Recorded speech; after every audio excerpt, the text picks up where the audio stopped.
আসসালামু আলাইকুম ওয়া রাহমাতুল্লাহ। দর্শক কথা বলুন। ওয়ালাইকুম আসসালাম ওয়া রাহমাতুল্লাহ। জি বোন বলুন। হুজুর, জি আমার স্বামী বুঝছেন আমাকে বলে সবসময় তোমার নামাজ কালাম কোনো কাজে আসবে না, এই জন্য আমি মাঝে মাঝে নামাজ ছাড়িয়ে দিই। নাউযুবিল্লাহি মিন যালিক। কেন, এটার পিছনে কি কারণ, কেন বলেন তিনি এই কথা? তার হয়তো কোনো ভুল ত্রুটি মনে করেন কোনো কাজে আচ্ছা যদি একটুখানি রাগ করি বা আচ্ছা করিতে হয় না, আচ্ছা এই বুঝতে কথা পেরেছি। বলে। একজন ব্যক্তি সালাত পড়ছেন, তাকে কথা বলা যাবে না যে তোমার নামাজ কোনো কাজে আসবে না।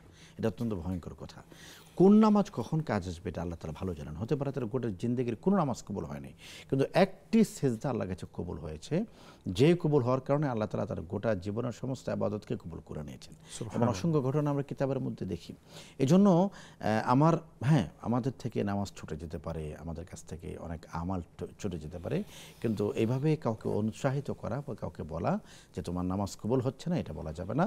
আমি প্রথম কথা হলো আমি এমনভাবে ইবাদত করব যেন কখনো আমার কাছ থেকে কোনো নামাজ না ছুটে। আল্লাহ ক্ষমা করে, কখনো ছুটে গেলে পরবর্তীতে আমরা এভাবে আদায় করব যেন পিছনের কাজটা আদায় হয়ে যায়। আমি ফরজের পরে সুন্না বাড়িয়ে পড়বো, নফল বাড়িয়ে পড়বো, কিন্তু কখনো এই কথা মনে করা যাবে না যে আমার নামাজ কোনো কাজে দিচ্ছে না, বরং আমার নামাজ কাজে দিচ্ছে বলেই আমি নামাজ পড়ার সুযোগ পাচ্ছি। তৌফিক আল্লাহ তাআলা দিচ্ছেন। হ্যাঁ, হয়তো মাঝখানে দু এক তো ছুটে গিয়েছে, কখনো আমি গাফিল হয়ে গেছি, অলস হয়ে গেছি, কিন্তু আমি যখন আবার পড়তে পারছি, আমি যখন জায়নামাজে আসতে পারছি, আমি যখন আমার মহান রবের কুদরতে পায়ে সেজদায় লুটিয়ে পড়তে পারছি, তার মানে হলো যে আল্লাহ তাআলা আমাকে তার কদমে সেজদা দেওয়ার তৌফিক দান করছেন। এটাই তো কবুলিয়াতের আলামত। সুবহানাল্লাহ জাযাকাল্লাহ। সুবহানাল্লাহ।